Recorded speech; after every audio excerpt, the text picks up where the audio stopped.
Assalamualaikum warahmatullahi wabarakatuh. Om Swastiastu, Namo Buddhaya Salam Kebajikan. Perkenalkan, nama saya Sri Lestari Mala, kelas A6 Fakultas Keperawatan semester 2 dengan NIM 2214201167. Tujuan saya membuat video ini untuk memenuhi tugas mata kuliah Pendidikan Dasar Keperawatan. A. Prinsip pendidikan promosi kesehatan. Prinsip promosi kesehatan menurut WHO pada Ottawa Charter for Health Promotion mengemukakan ada 7 prinsip pada promosi kesehatan, antara lain: A.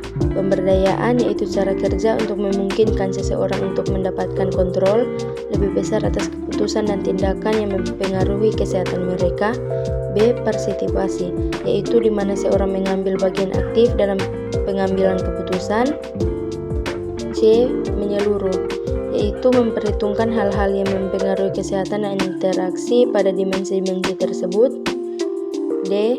Kesetaraan, yaitu memastikan kesamaan atau kesetaraan hasil yang didapatkan oleh klien. E.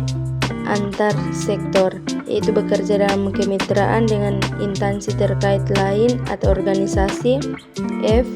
Berkelanjutan, yaitu memastikan bahwa hasil dari kegiatan promosi kesehatan yang berkelanjutan dalam jangka panjang. G. Multi strategi, yaitu bekerja pada sejumlah strategi daerah seperti program kebijaksanaan. Strategi pendidikan promosi kesehatan. Yang pertama, kebijaksanaan berwawasan kebijakan. Strategi promosi kesehatan yang mana ditunjukkan kepada para penentu kebijakan agar mengeluarkan kebijakan dan ketentuan yang menguntungkan bahkan dapat merugikan kesehatan, sehingga dapat menentukan keputusan diperhatikan dampaknya bagi kesehatan masyarakat. Yang kedua, lingkungan yang mendukung. Strategi ini dikelola oleh para pengelola tempat umum termasuk pemerintah kota, di mana mereka dapat menyediakan sarana dan prasarana bagi masyarakat dalam meningkatkan kesehatannya, sehingga nantinya akan tercipta lingkungan yang sehat untuk mendukung perilaku sehat masyarakat. Yang ketiga, reorientasi pelayanan kesehatan. Realisasi dari reorientasi pelayanan kesehatan ini adalah para penyelenggara kesehatan baik pemerintah maupun swasta harus dilibatkan dalam memberdayakan masyarakat agar dapat berperan bukan hanya sebagai penerima pelayanan kesehatan, namun dapat menjadi penyelenggara pelayanan kesehatan. 4. Reorientasi pelayanan kesehatan. Realisasi dari reorientasi pelayanan kesehatan ini adalah para penyelenggara kesehatan baik pemerintah maupun swasta harus dilibatkan dalam memberdayakan masyarakat agar dapat berperan bukan hanya sebagai penerima pelayanan kesehatan, namun dapat menjadi penyelenggara pelayanan kesehatan. 5. Gerakan masyarakat. Adanya gerakan dari masyarakat itu sendiri dalam meningkatkan dan memelihara kesehatannya. Hal ini akan tampak dari perilaku masyarakat untuk memelihara dan meningkatkan kesehatannya tanpa harus ada kegiatan, namun akan tampak dari perilaku menuju sehat. Berdasarkan rumus yang dibuat oleh WHO 1994, strategi promosi kesehatan secara global dibagi menjadi 3 yang akan dibentuk dalam intervensi, yaitu advokasi, dukungan sosial, pemberdayaan masyarakat. C. Teknik promosi kesehatan. Metode atau teknik promosi kesehatan merupakan suatu kombinasi antara cara-cara dan media digunakan dalam setiap pelaksanaan promosi kesehatan. Menurut Notoa Mojo, metode dan teknik promosi kesehatan dibagi menjadi 3, yaitu metode promosi kesehatan individual, metode promosi kesehatan kelompok, dan metode promosi kesehatan massa. Metode promosi kesehatan kelompok dibedakan menjadi 2, yaitu kelompok kecil dan besar. Kelompok kecil terdiri dari 6-15 orang. Contohnya diskusi kelompok, curahan pendapat, bermain peran, dan sebagainya. Sedangkan kelompok besar terdiri dari 15-50 orang. Contohnya seminar, loka karya, dan ceramah.